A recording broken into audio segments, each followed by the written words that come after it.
Hello, everybody. So we're ready to begin tonight, and we are connected via live stream.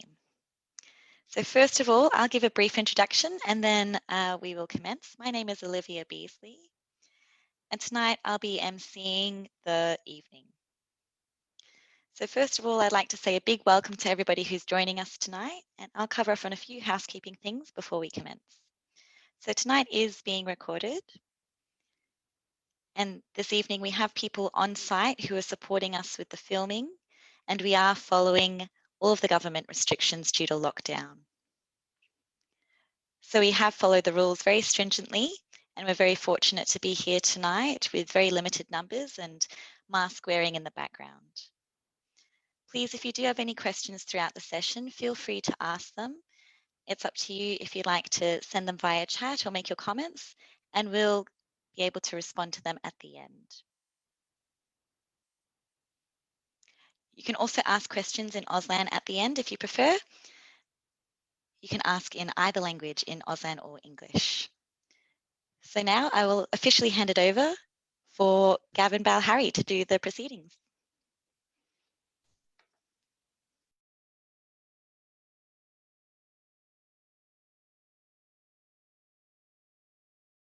Hello, everyone.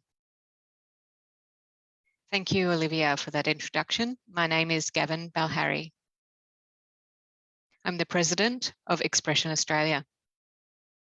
Before we continue, I hope you're all doing okay in the current environment in which we face ourselves.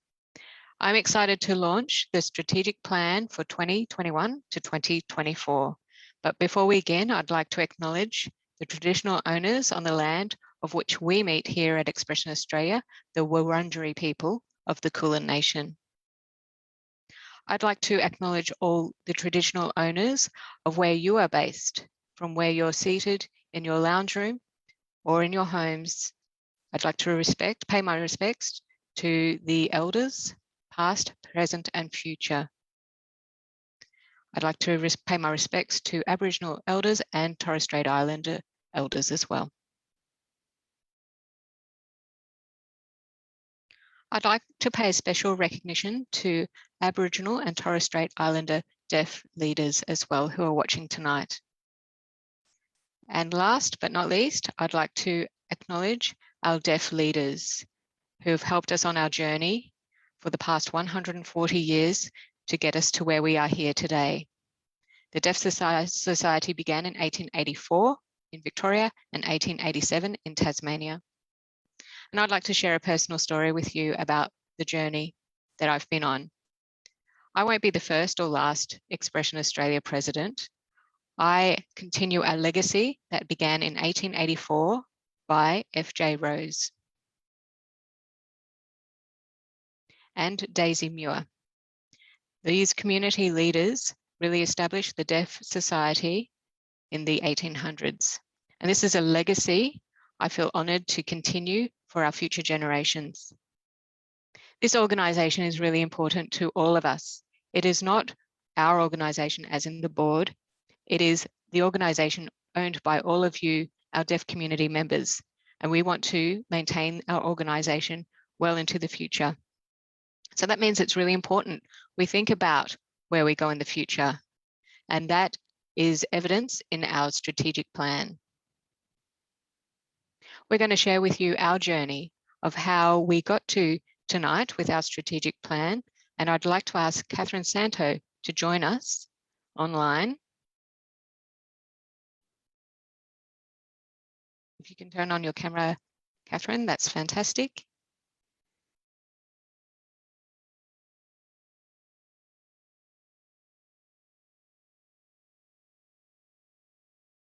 Hello, everyone. Can you see me, Gavin?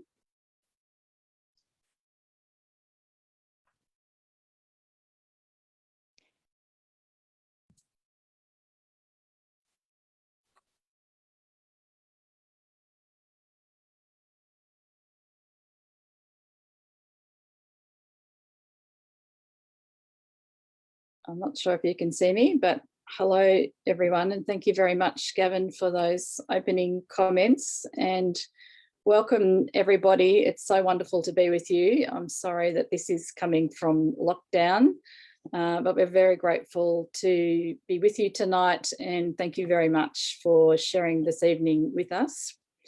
It has been quite a process getting to this stage, I have to say, and COVID got in the way, as it does with everything. But it was really important for us as a board that we took the time. Gavin talked about the journey.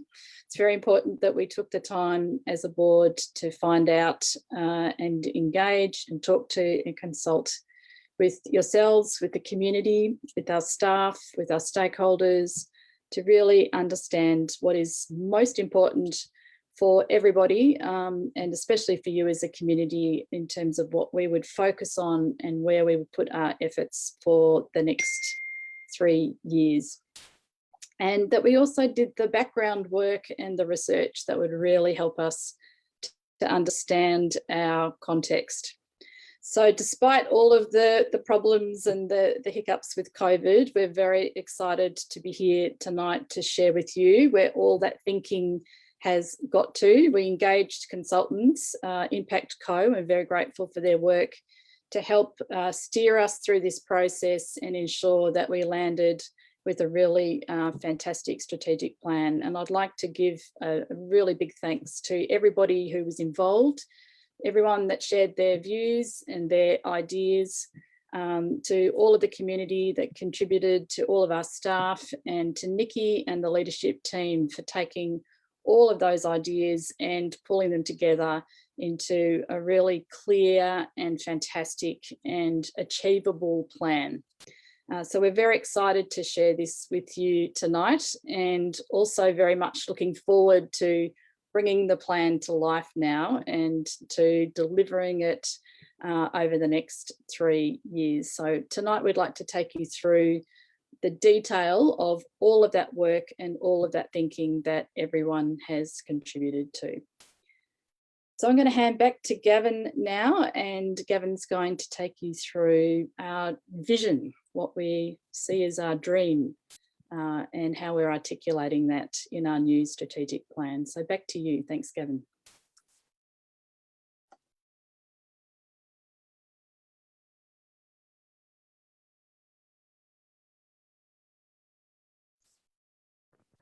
Thank you very much, Catherine.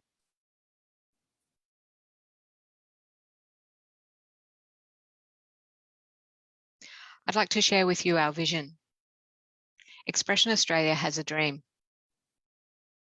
Our dream is to give all people who are deaf and hard of hearing every opportunity to connect and contribute to society, the wider society. We would like people to have the freedom to develop in all aspects of life, in their language of choice, in your choice of identity, your language preferences, be it signed or spoken. All choices are valued equally.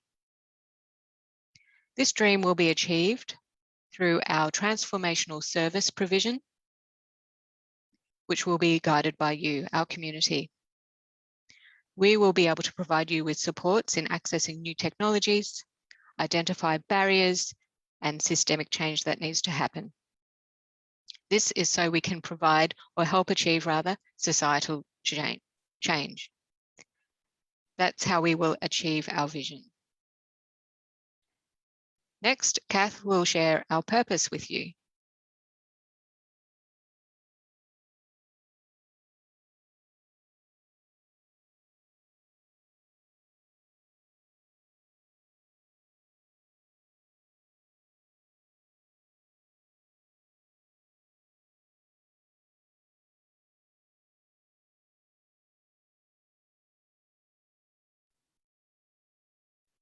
Thank you, Gavin, very much. So Gavin has talked about our vision, and our vision should be really inspiring and challenging us as an organisation to contribute to the new and better world, and achieving to all of those essential human rights that we have expressed in our vision. And the next part is to talk about our purpose.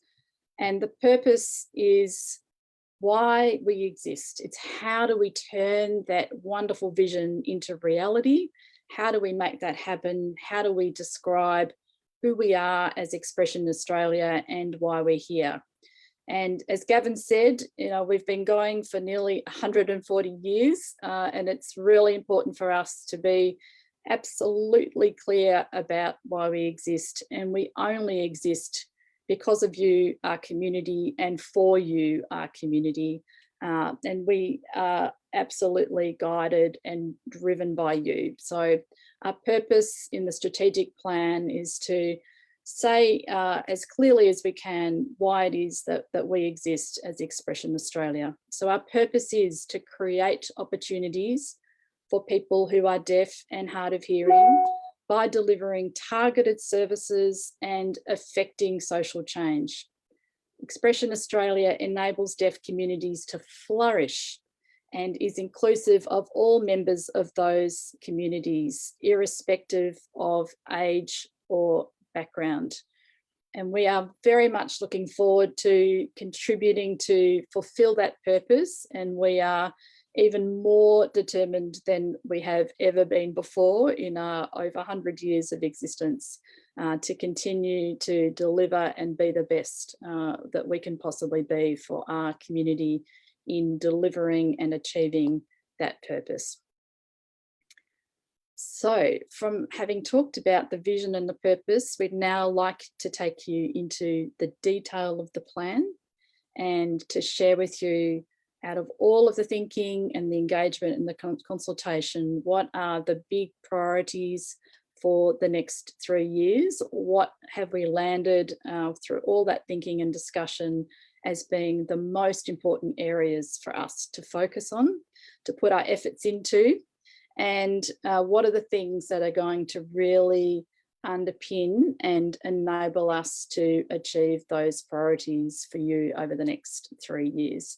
So I'd like to hand over now to Steph Lindner to take us through the priorities and the enablers. Hello, and over to you, Steph.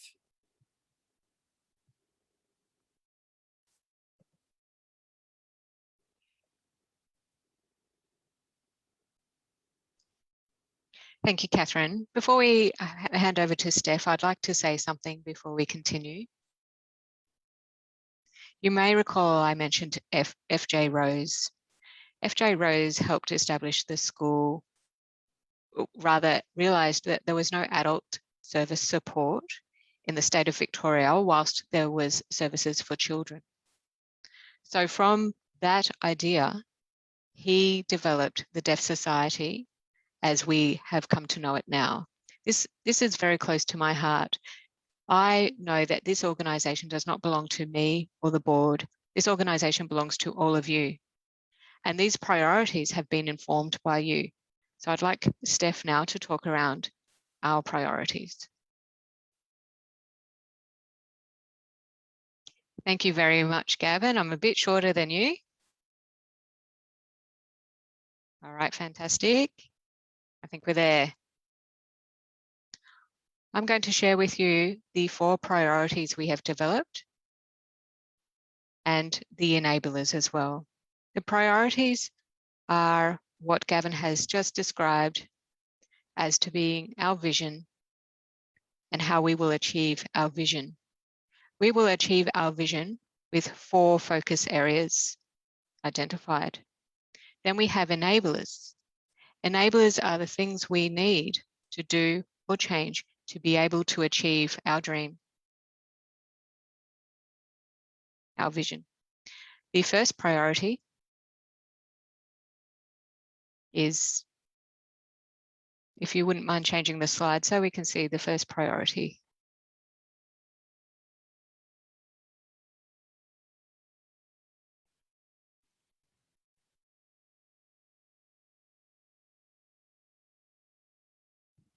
There we are. Beautiful artwork there. That's designed by a deaf artist. The first priority is advance our services.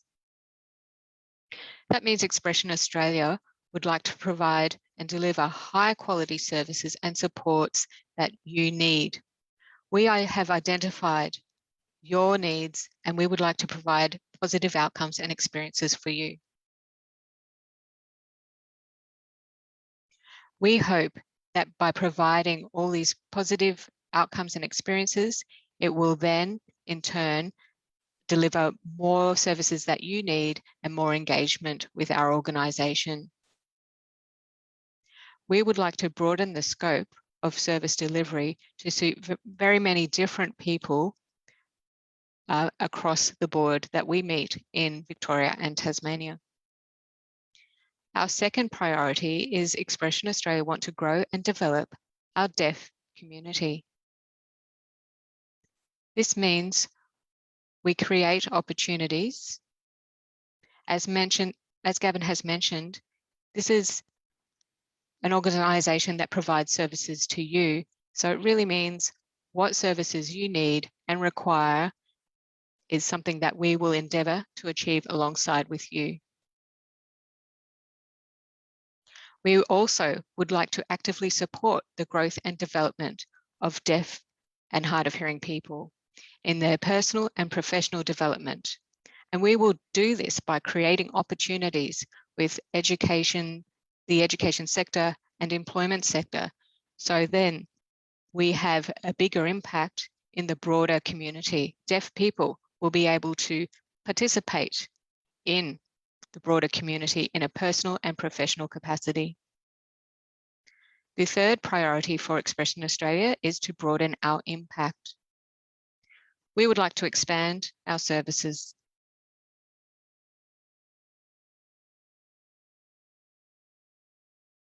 So to broaden our impact, we would like to consider people's diversity and provide more services and supports according to people's particular requirements. So we're talking about people who are diverse culturally, linguistically, and intersectionality.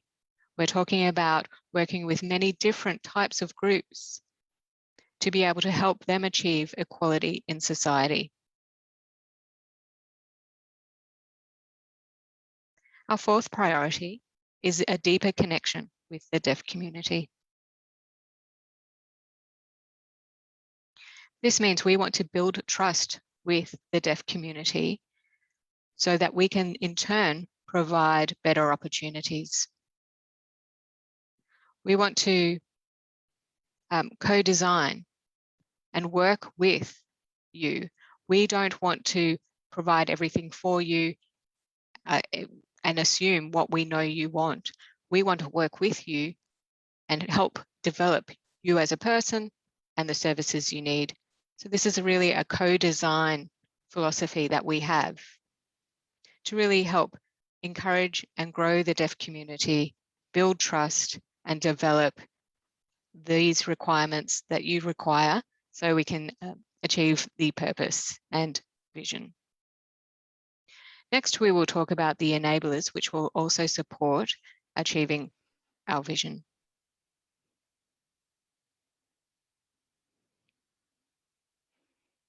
Great. Just making sure I'm in the right shot of the camera. Thank you, Steph, for bringing us to the point of understanding with our priorities. So now we'll move along to discussing our enablers. So it can be a little bit confusing to begin with when we're talking to our priorities, but the enablers are really the attitudes and the values that occur within our work every day. We look to improving our outcomes internally so that we can achieve our priorities externally and achieve those goals that we set out to achieve. So we have 4 enablers.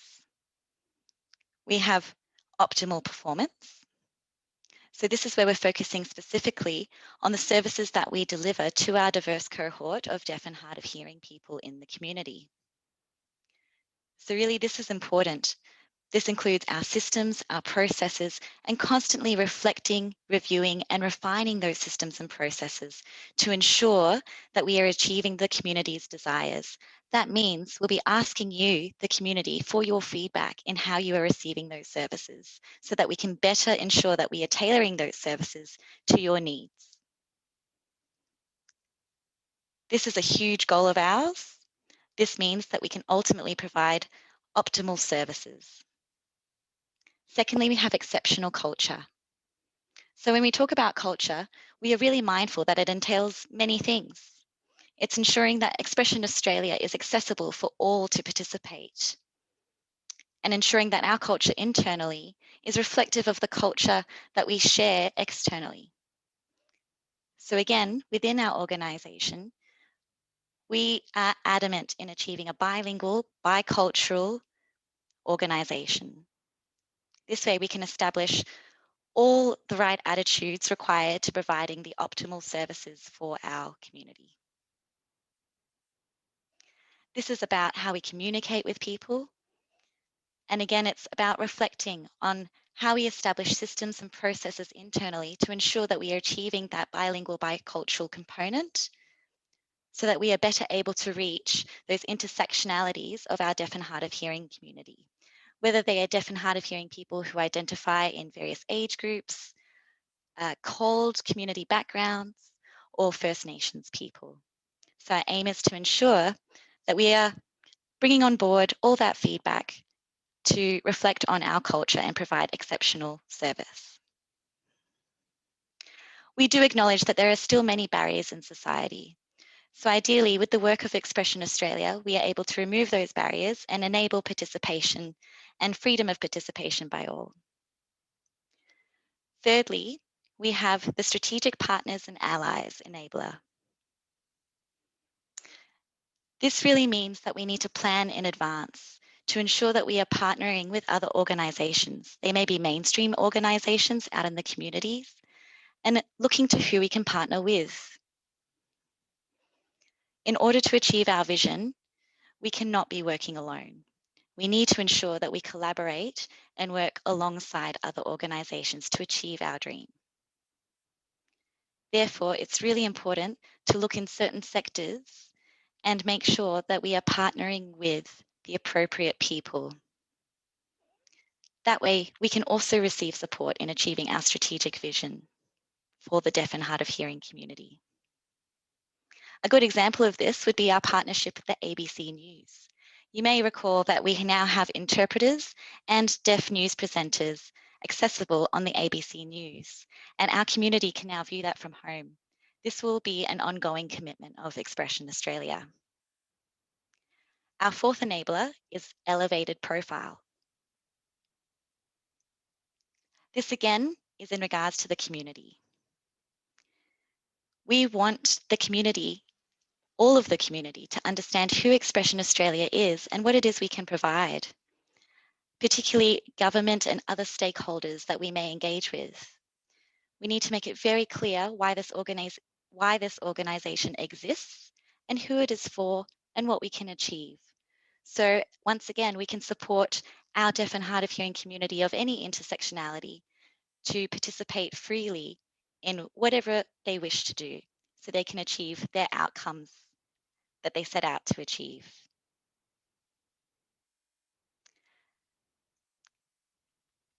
So all of these enablers need to be focused on in order for us to continue our journey to achieving our vision. Expression Australia cannot work alone. This is where we do encourage the community to be involved in our journey with all of our enablers and our priorities in order to achieve our vision. So now I would like to hand it over to Nikki Long, our CEO, to talk a little bit more to our strategic plan. Over to you, Nikki.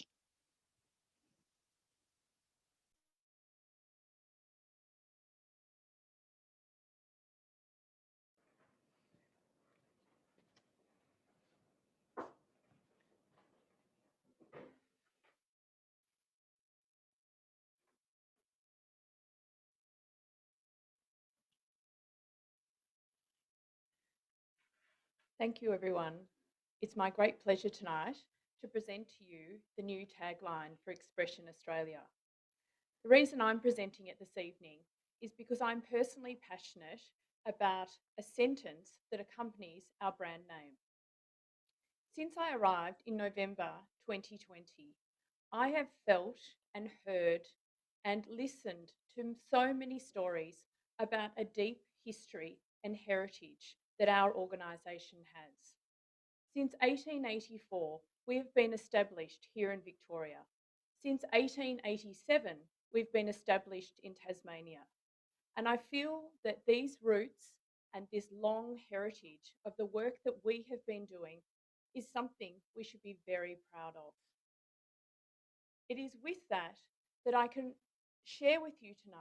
We have a new tagline recognising all of the work that has been achieved over 137 years. We accept and we know that we haven't always got it right. But today, I want to tell you we're very committed to all the work that we're planning around our new strategic plan. And I'm pleased to share that our new tagline is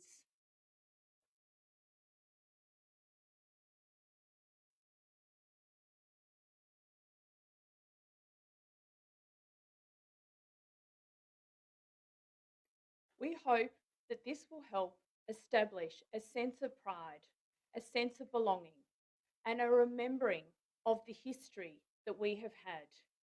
And also, when people look in on our organisation, they will immediately connect with the fact that we are a deep and long associated organisation with the deaf community, and we're committed to the next 137 years. Thank you.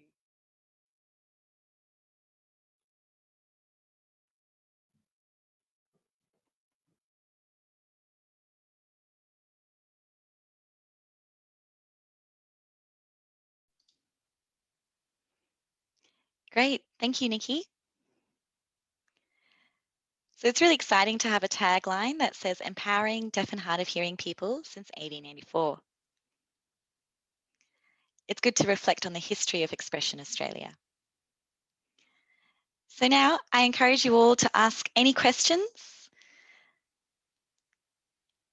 The strategic plan will be with us for the next 3 years. So if you have any questions regarding what you've seen here tonight, feel free to type your questions in the chat and come on screen if you wish to sign in Auslan. We have our beautiful interpreter, Steph, here, who will be answering the questions also and interpreting those from the English chat.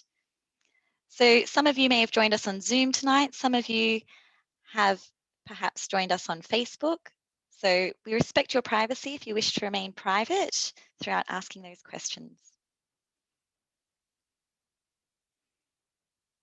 I think we have one coming through.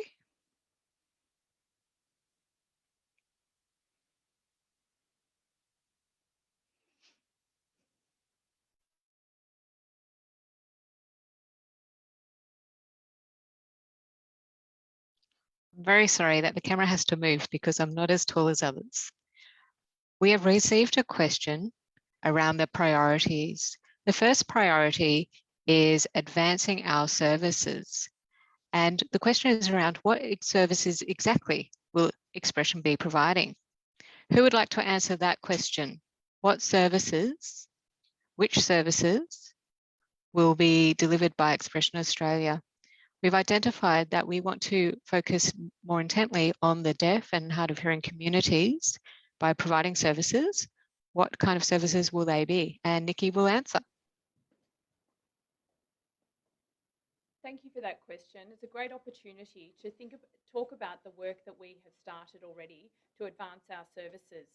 So advancing our services involves looking at our technology, looking at better servicing your needs, and looking at ways in which we can have a higher delivery of our services. It is also about moving and evolving with the changing needs that you might have, so that we're able to be agile around your needs that may change. So we are currently looking at how we can better deliver our language services. We're also looking at expanding our audiology services. And we are working with a number of key partners at the moment, big corporate names that we look forward to sharing with you around advancing our services for employment and learning. We're also working in partnership with some educational institutions to, as described earlier, start to look to advance educational opportunities. I hope that provides enough context around that question.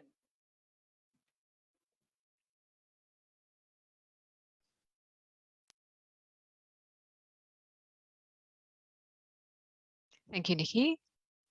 We have another question, which is absolutely fantastic. It's around regional Victoria. The question is, will Expression Australia support people who live in regional areas within Victoria and Tasmania? And Nikki would like to provide a response again.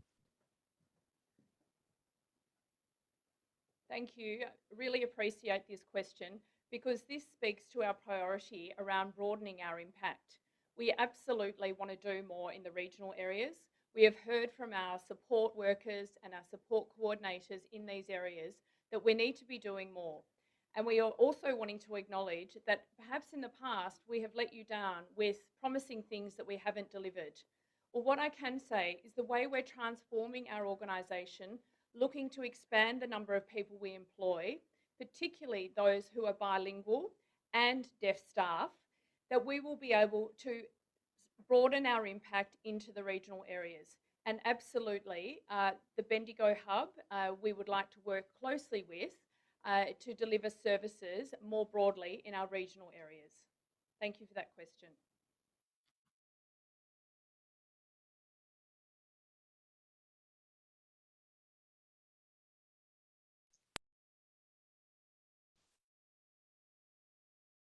Okay, thank you. Another fantastic question is around Tasmania. The tagline is fantastic, by the way, empowering deaf and hard of hearing since 1884. But the Tasmanian Deaf Society was established in 1887. So who would like to speak to that? Gavin.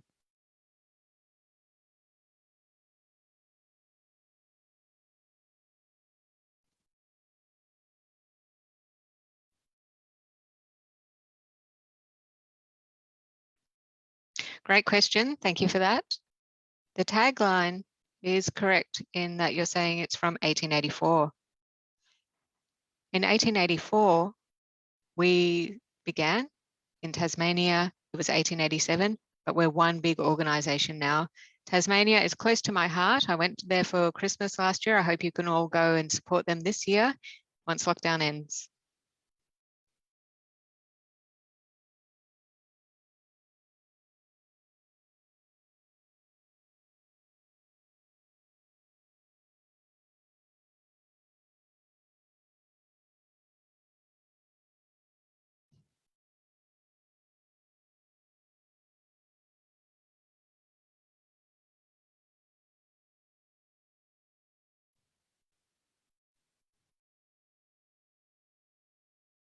Okay, great question.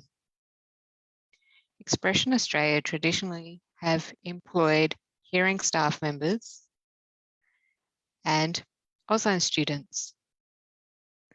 But there perhaps needs to be a balance between deaf staff and hearing staff in our organisation. What is Expression Australia doing about this? If the tagline is empowering deaf and hard of hearing people since 1884, how do we see that in evidence? What is the focus? What will the focus look like on deaf and hard of hearing people in terms of working at Expression? Who'd like to answer that question? Nikki will. Thank you, Steph. And I see that question's come from Hadley. Thank you very much for asking that. Absolutely, over the last few months, we have been looking at all sorts of skill sets that we need in this organisation for the future. And Auslan students are an ally and they are a partner and they are support to our organisation without a doubt. But we are absolutely committed to trying to achieve a 50% ratio of deaf people within our organisation. And lived experience is highly valued. Lived experience with other experience in the workplace. And we're looking to form mentorship programs and to work more closely with people and their deaf needs. So we need deaf people to help us do that. So we're undergoing quite a transformation in our people and culture strategy and how we support deaf people coming into our organisation and understanding their personal needs and requirements to be successful in the workplace. That is something the board has committed to, and it is absolutely something that I have committed to. And very recently, we have improved the way in which we recruit deaf people into our organisation. So I hope that helps answer those questions.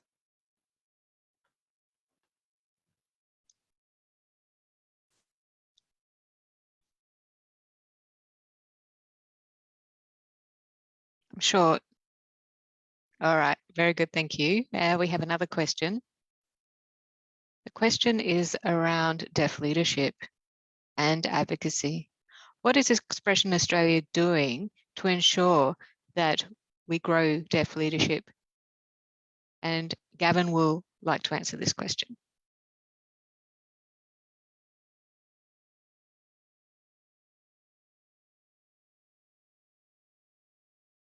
Great, thank you. I'm taller than you, Steph. That's hard work for the cameraman in person.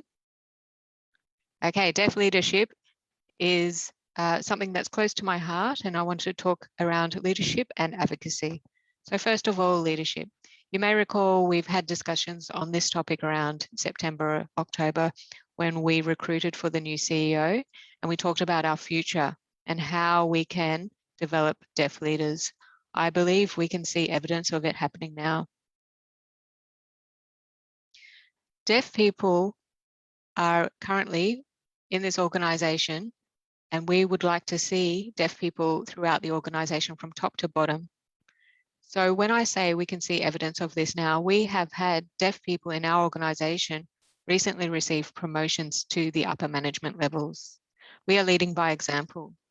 We would like deaf people, our goal is to have deaf people in all levels of this organisation. I believe we will have a deaf CEO in the future. In terms of advocacy, perhaps Nikki can talk a little bit advocacy about it as well, because we're not an advocacy organisation. So Nikki, would you like to come along and talk to that?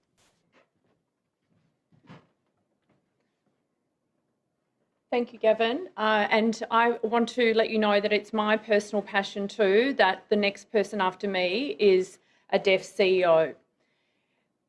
In terms of advocacy, as an organisation, through a number of touch points, we advocate. But we work closely with Deaf Victoria and Deaf Australia to provide our role in advocating for the needs of the deaf community. I work alongside and closely with the other deaf societies around Australia, and we raise issues that we think are common and are in the process of making some plans around doing some advocacy together. But we're not an advocacy organisation, but we do help and participate in advocating.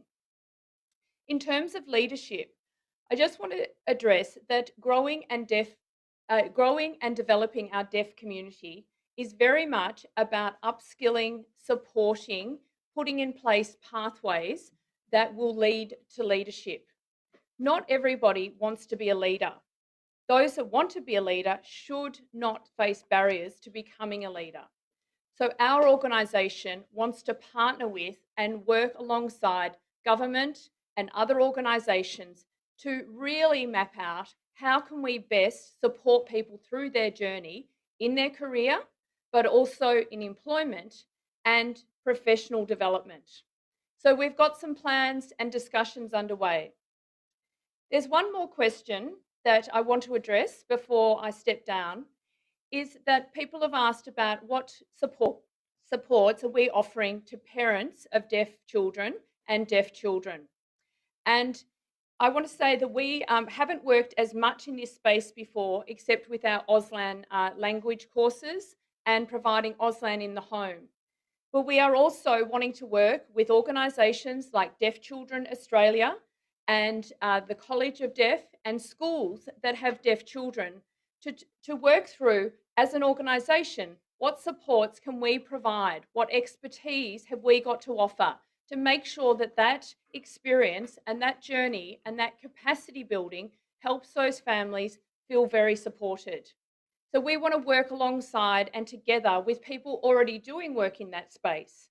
Now, if somebody wants to come to us for various services for deaf children, of course, we want to be there to help you. And we invite you to do so. But we want to also express that we think there is great work being done by some other organisations, and we want to work alongside and together with them so that we all have a role in making sure deaf children are successful into the future.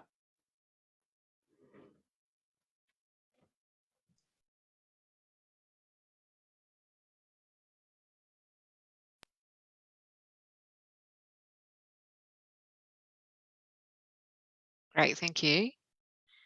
Moving along to the next question. It's around the strategic plan and the plan for the Deaf CEO. Is there an actual plan in place? And I think Gavin will respond to that one.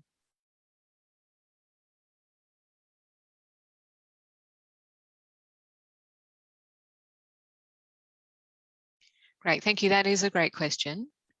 We have covered that just before, but I'm happy to clarify and expand on the answer. So Expression Australia have appointed a CEO who is hearing. But what's important now is the future growth of Expression Australia and opportunities for deaf and hard of hearing people. That's the most important thing for me. I've worked in this organisation. I want to see more deaf people in this organisation as staff members. I want to see deaf people from top to bottom in this organisation. I want to see 100% deaf employees in this organisation. I want to strengthen the deaf community through this organisation. I want deaf community members to see that they can achieve at all levels in a business, in society, and we do have a plan to make this happen. Thank you.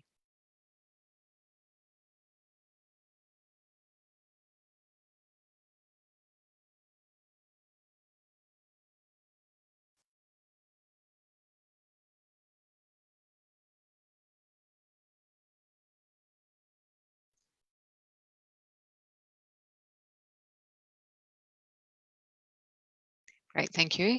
Our next question is around Expression Australia and the number of deaf or hard of hearing staff members and hearing staff members, and whether or not it could be considered that the goal should be 70 to 80% deaf staff, deaf and or hard of hearing staff members, instead of the 50%. Who would like to answer that? Nikki.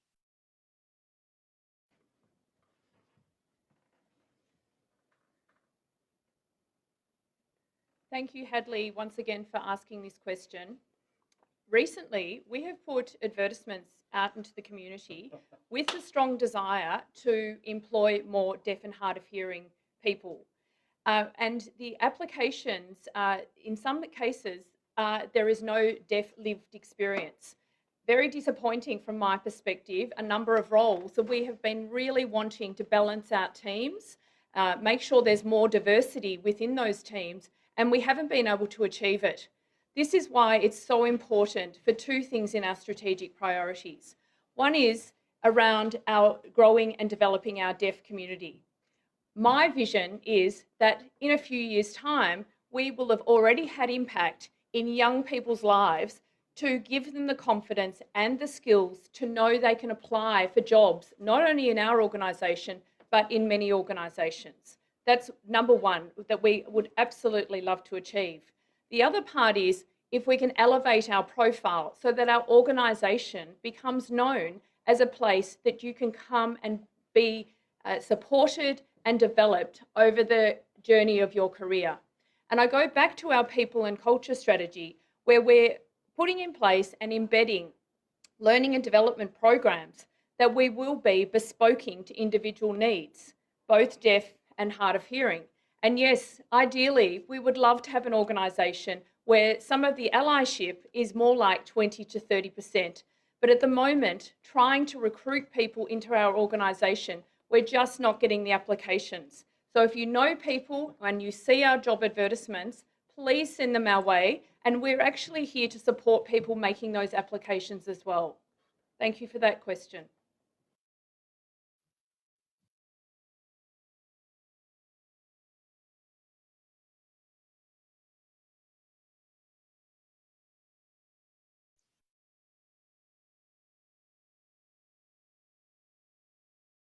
Thank you. Our next question is around the number of deaf and hearing staff in the organisation. Traditionally, deaf people would be able to enter the workplace, but traditionally they stay in the same job. They don't have those opportunities of promotion that they often see their hearing colleagues achieve. So is there a plan for deaf people to be able to have some career development and in turn be able to achieve the dream of a deaf CEO? How will you achieve the deaf CEO dream with career development of deaf people within the organisation? And Gavin will answer this one.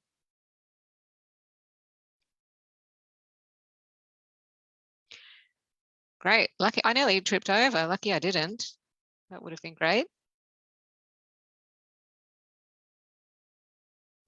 Yes, this is the heart of the organisation. It's a really important question for our organisation. We think about it constantly. So I'm the president of the board. The board discussed this question a lot. Our responsibility is to employ a CEO and we give them direction about what they need to achieve. We give them direction around achieving various goals that would help the deaf community. So we have told the CEO that a deaf leader needs to happen. And this needs to start work. We need to start work on this now. So we are establishing a culture now in terms of great deaf leadership, and therefore it will lead to a deaf CEO in the future.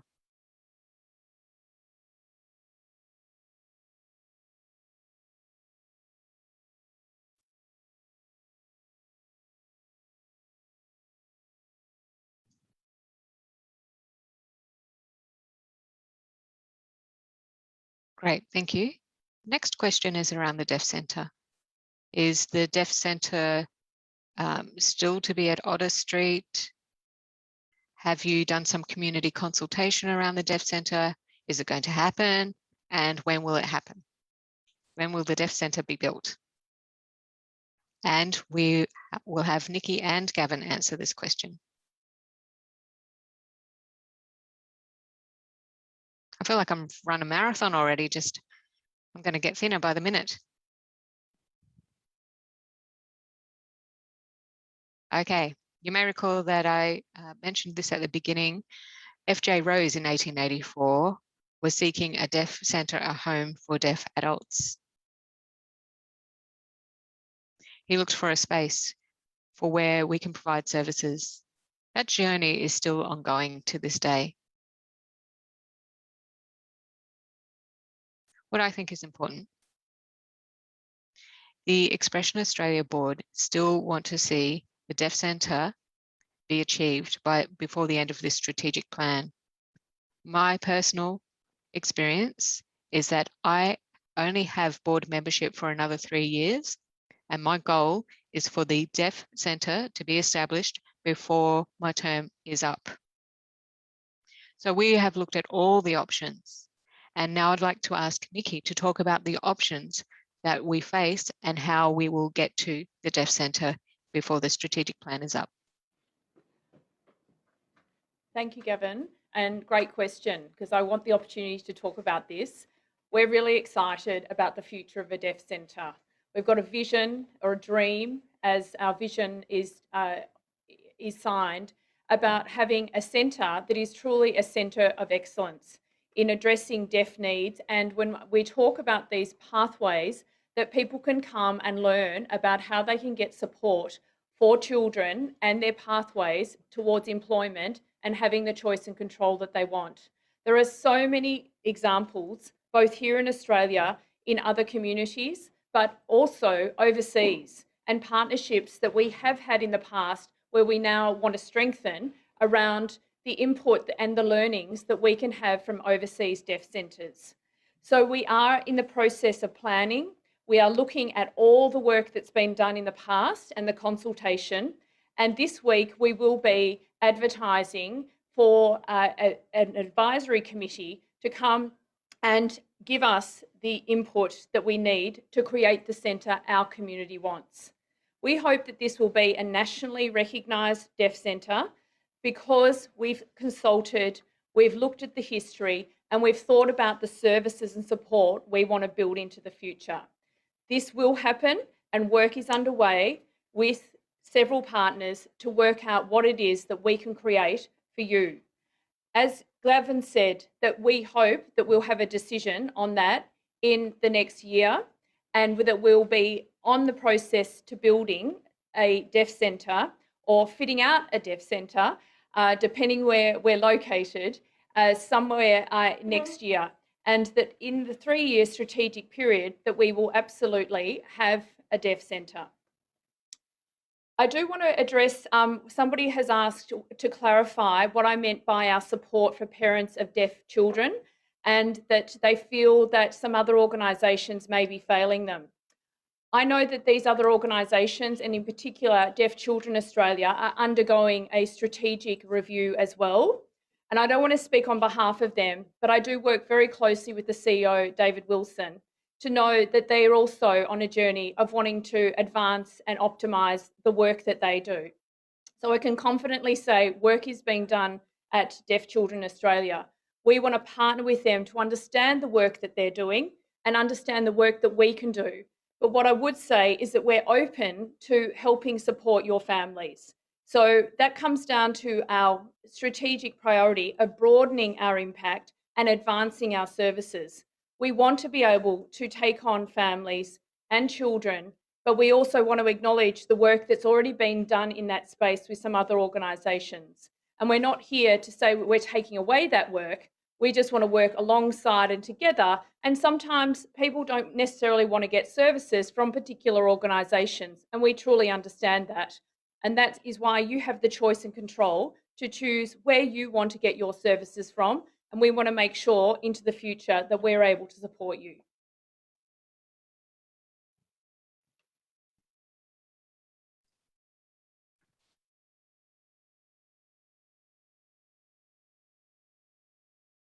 Great, thank you. Our next question is from Facebook.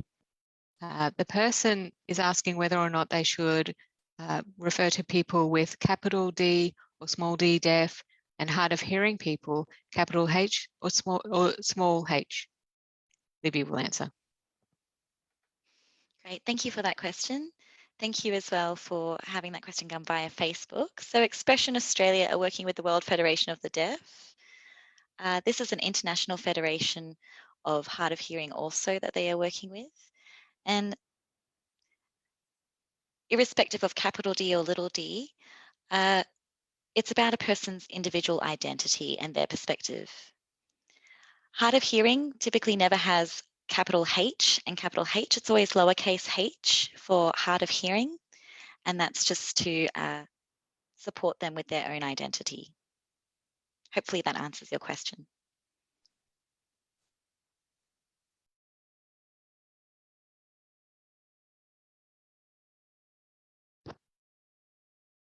Our next question is around the AGM that's coming up. If people want to vote, traditionally they've felt a little bit excluded because they weren't able to become members. So to become a member, it's a little bit difficult. And the question is, will the board grow in terms of having more deaf board members?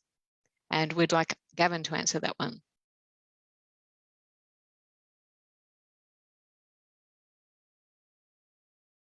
Thank you for that great question.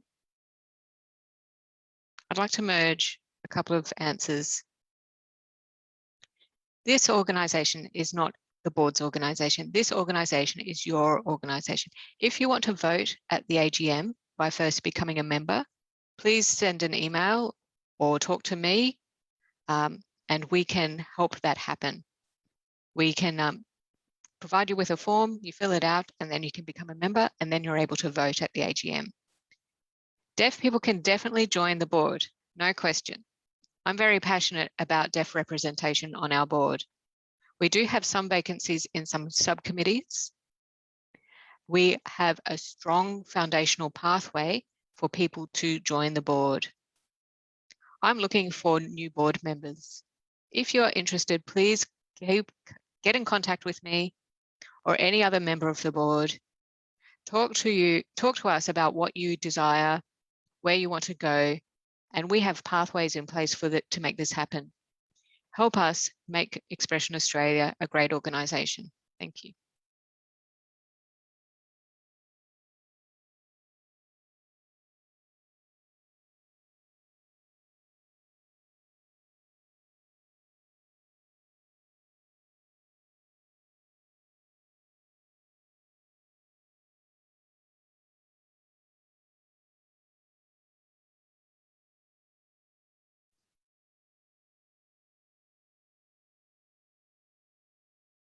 Great, thank you. Our next question is around Expression Australia and the lack of promotional opportunity for deaf people in this organisation.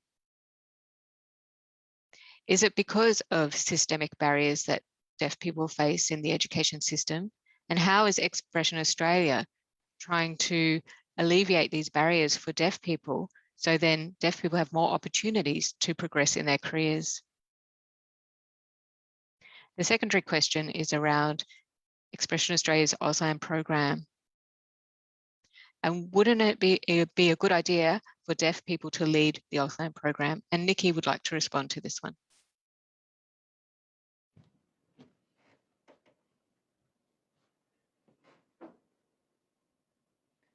Thank you. Firstly, I'll respond to identifying and acknowledging some of the barriers that deaf people face to applying for senior management roles. It goes back to the point earlier that we recognise this as a need in the community. And as an organisation, as the board, we are committing to investing in supporting people in their development pathways. Internally, many of our staff at the moment are having conversations about what they want to achieve in their careers, how we can support them, what are the plans, and we then hope to take that experience externally in our environment of the Deaf Centre, where we can work with partners, work with other institutes, work with government education to work out exactly what the barriers are for people applying for those roles and what we can do as an organisation to strengthen that. So that is a deep and passionate commitment of ours. We totally recognise it, and that's one of the reasons we want to exist into the future, is to make sure that those barriers are no longer there. But it will take time, and it is something that we're willing to invest in over this time. The second question around our Auslan programs being led by deaf staff. Actually, some of our Auslan programs are led by deaf staff, and yes, into the future, much like our interpreting, we would like to have more deaf interpreters.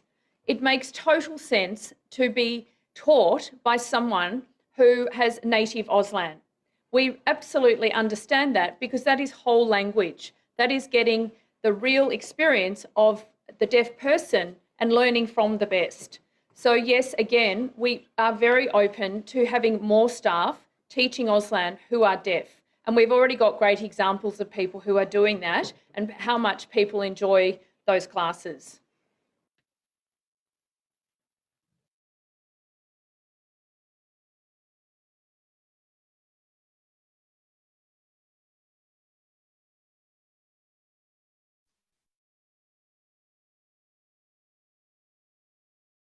Great, thank you. Our next question is around the co-location of Melbourne Polytechnic and Expression Australia. Is that still a goal for Expression Australia? Because last year there was an announcement by the government around the co-location of both organisations, and Gavin would like to answer this one.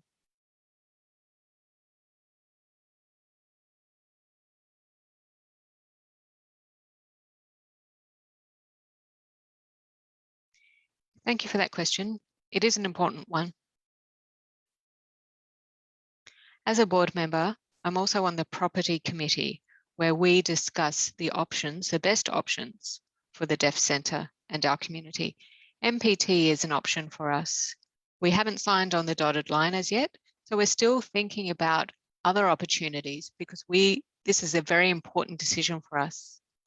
Prior to Corona, MPT was a really good option for us, but now with Corona, we may still be thinking about further opportunities.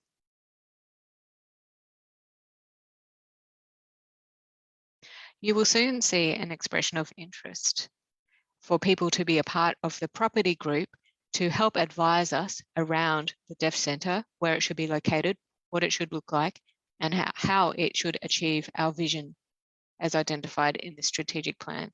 So the Deaf Centre will happen, and it's going to happen before I die. All right.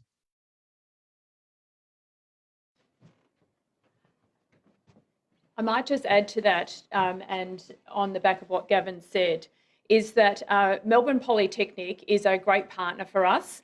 And as you know, they deliver fabulous language programs, and that partnership will continue to strengthen.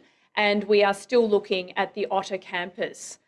What we're also looking at is a deaf centre. So is the deaf centre best there, or is the deaf centre best elsewhere? So there are all sorts of options that we're reviewing, and we haven't abandoned Melbourne Polytechnic, not at all. But at this point in time, we're just considering all the different spaces of our needs into the future to deliver the services and deliver on the strategic plan pathway that we're looking at. I hope that clarifies.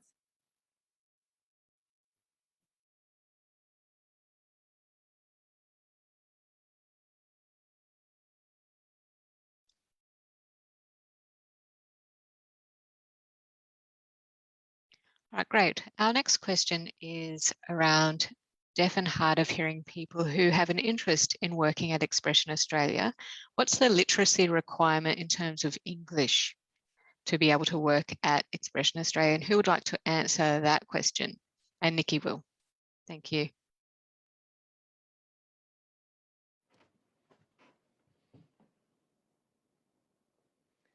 Thank you. We currently have deaf staff members who are Auslan only and may not have the English skills of our hearing staff. Two things in that. One is that we are working to look at ways in which we can support people if they want improved English skills.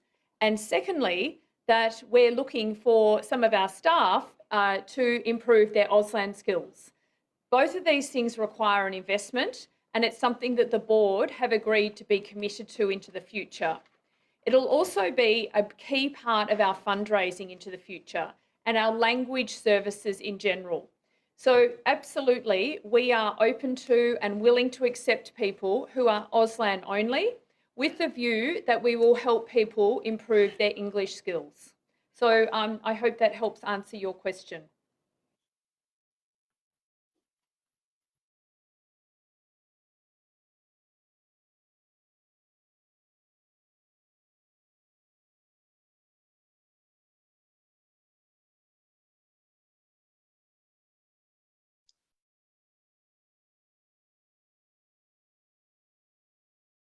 Thank you. Another question around the AGM and membership of this organisation. People are saying that it's very difficult to become a member, and perhaps there's an easier way to become a member with perhaps an easier process. Who'd like to talk to that question?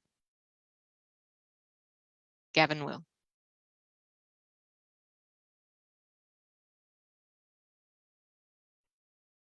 Thank you. Yeah, the membership form and the application is related or complies with our constitution. So the board are now discussing how we can change the constitution to create easier pathways to membership. So we want to make sure that the constitution is able to reflect newer, more modern ways of applications. We'll be talking about that in October.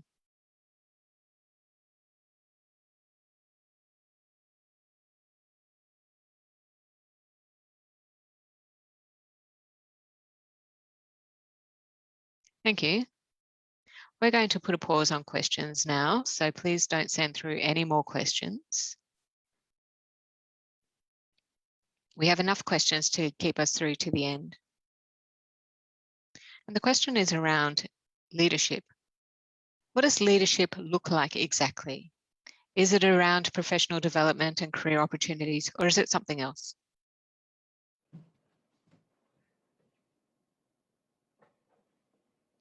So as you can appreciate, Auslan to English is not linear. So having a deaf-led program for Auslan, we can actually deliver a more holistic language program if it is led by deaf people, co-designed by deaf people. And those processes are already happening in the background in our learning team and also in our language and translation team. We're making sure that we're evolving our learning programs and considering deaf needs into the community. So our interpreters at the moment, for example, are fabulously qualified, absolutely accredited over many, many, many years. But not everybody wants to be an interpreter. Many people want to have good Auslan skills for the special person in their life or the special person in their workplace. And so we appreciate that trying to get a deaf-led Auslan program may deliver a better outcome into the future so they can connect more strongly with the deaf person in their life. And by having it co-created and deaf-led, not only the person delivering the program, but who's designed the program, we feel there will be a stronger program into the future. I hope that helps.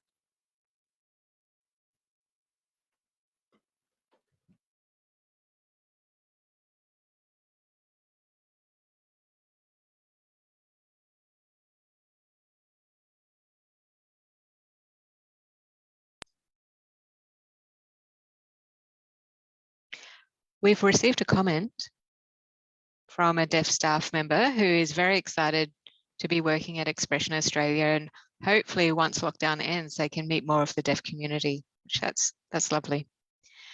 Now, the strategic plan. How will Expression Australia know they've achieved what they said they wanted to achieve? How will you measure your achievements? How will you know you've succeeded and the deaf community are happy?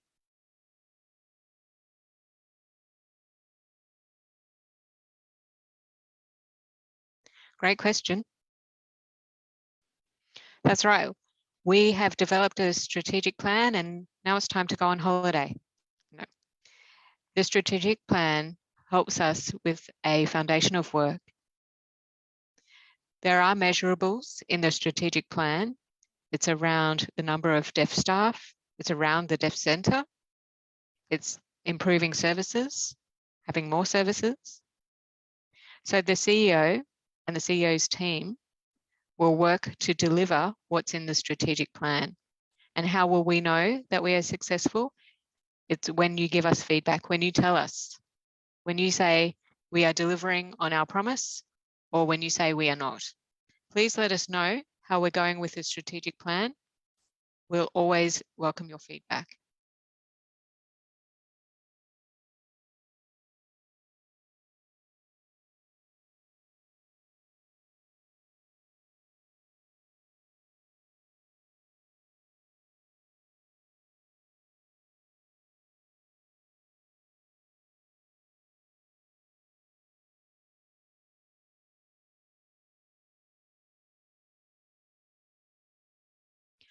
Expression Australia have an interpreting department called Auslan Connections. And there was a deaf manager, but the last time there was a deaf manager there was 7 or 8 years ago. So currently Auslan Connections has a hearing manager. Are there any plans around that?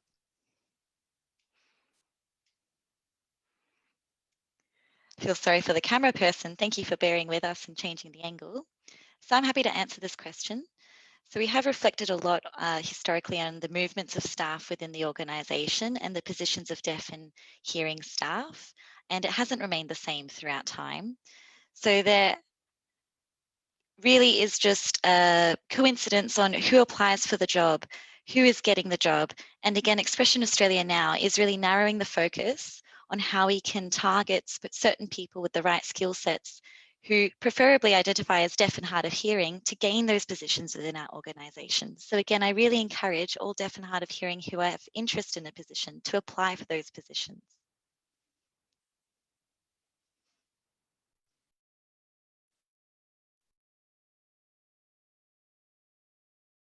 Great. Next question is around a few months ago, there were voluntary redundancies at Expression Australia, but now there's new staff. So what happened there? And can you talk to us a little bit more about how and why these voluntary redundancies came about? And Nikki would like to answer that. So great question. Firstly, the reason why we made several staff take voluntary, or we didn't make them take voluntary redundancies, but the reason why we had voluntary redundancies is that we have suffered great losses as a result of COVID-19, not dissimilar to many other organisations. So we've had to really look to reduce our costs. And at the time, we asked people to put their hands up to say whether or not they would like to take a package. So that was the first step. Secondly, we're looking to grow and transform our organisation into the future. So we're trying to manage our losses, and then we're looking towards the future of supporting and servicing the deaf community needs. So it's quite a balancing act. Many of the positions we've advertised recently are actually from resignations. So we're replacing people who have left our organisation. The newer positions are around capacity building in areas such as language services. So we've recently advertised for translation experts, some more interpreters, because the demand for interpreting it often exceeds supply, and we're trying to build and strengthen our workforce there. Some of the other positions have been in people and culture, which were a replacement, and also looking at support work and support coordination to grow our team in those areas. So it hasn't been a like-for-like replacement of the people that were made redundant, but we had to take a decrease in our costs and then start to evolve into growing into the future. But I can assure you that the positions we're advertising for, first and foremost, we absolutely would love deaf people in those positions, but they are about growing our services, broadening our impact, and putting in place people so that we can strengthen what we provide for you. And we're being very considered about it, and it's a slow growth towards where we want to be. I hope that helps answer the question. And absolutely, I must say, the valued people that left, we have felt that as we transition away from having less people. So we totally appreciate the value the people did have on our organisation.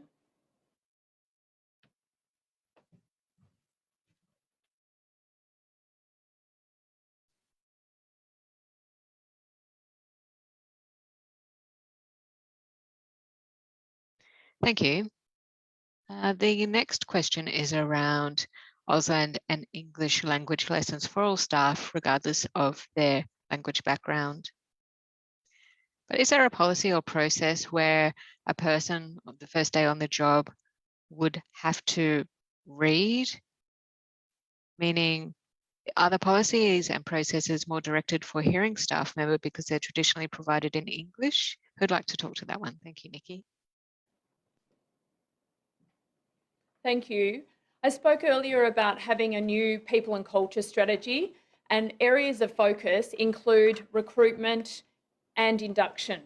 And we've identified that at induction, there are many areas that we could strengthen and improve, including making our induction more Auslan accessible and more focused on people who use Auslan first. It is our strong desire into the future to have somebody who is deaf as part of our people and culture team. At the moment, we have 3 hearing staff in that team, 2 of whom are using Auslan, and we obviously use interpreters, but we really want a strong focus on having a deaf member of that team into the future. So please keep an eye out. If you are a human resources or a people and culture person, we would love to have you as part of our team, because that is where we will start to co-design and embed some of these processes to be improved in the future. But it absolutely is our desire to move to that.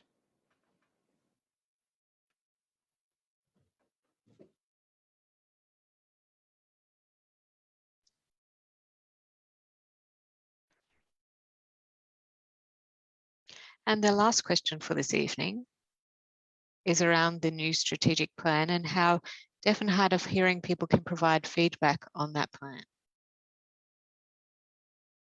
Over to the person who wants to answer the final question, and it's Livy.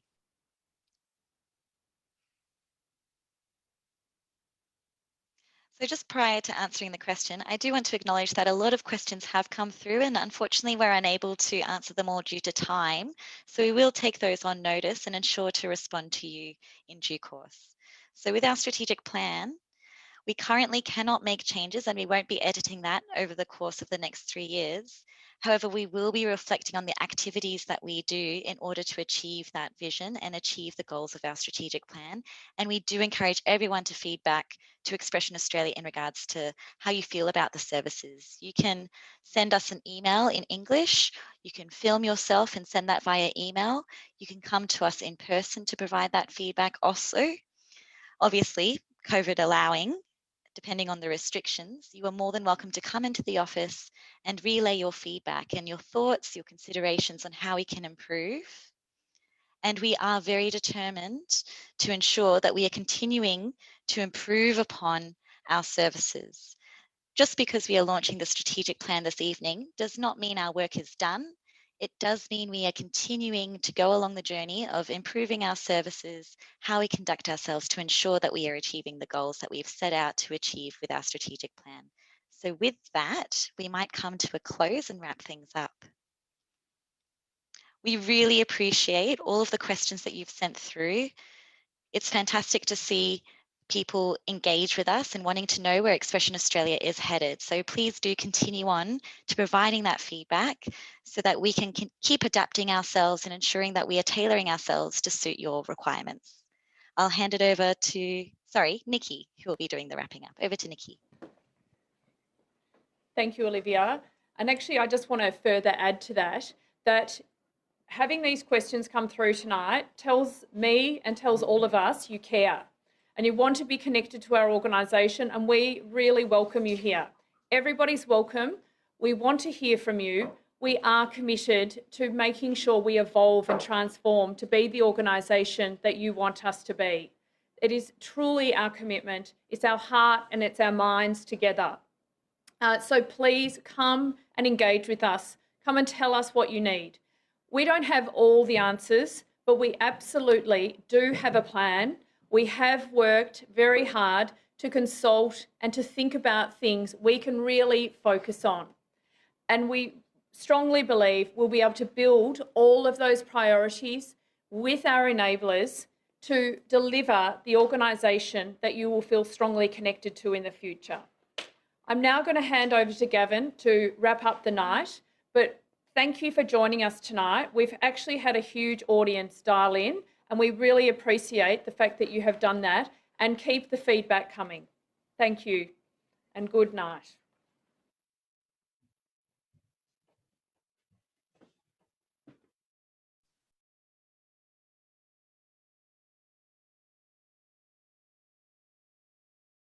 Wow, that's been 2 hours, and an amazing 2 hours. Oh, I remember when we first delivered the strategic plan, we didn't receive any questions. And then all of a sudden we just got a flurry.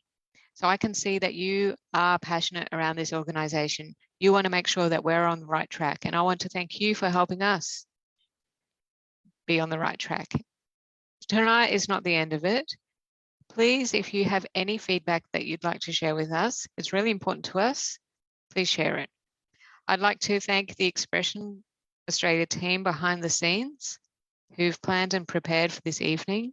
Huge thank you to the team here. Thank you to Impact Co, who collated all the information that we required to be able to develop the strategic plan. So they talked to you and told us what you thought. I would like to thank the contenders, who are a graphic design business, alongside Shirley Liu, for the beautiful artwork, graphic design, that the strategic plan is brought to life with. Shirley is a deaf artist, so thank you.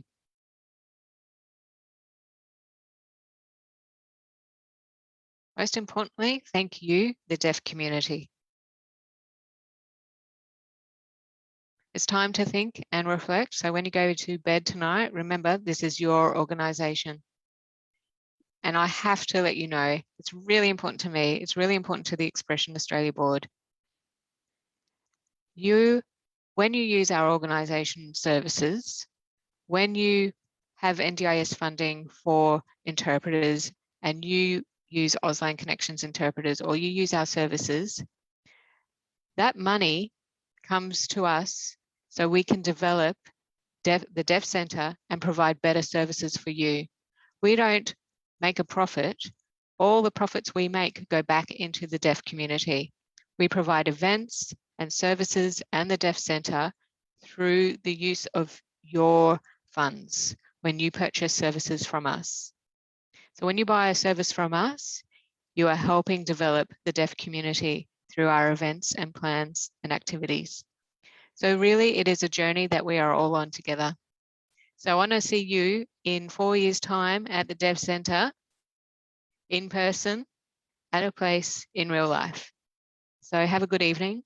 I know you're not going to be driving home, but stay safe. Walk from your computer screen to the lounge or whatever you do tonight. Please enjoy yourself. Thank you for watching. And I'd like to thank the team again. Thank you very much and good night.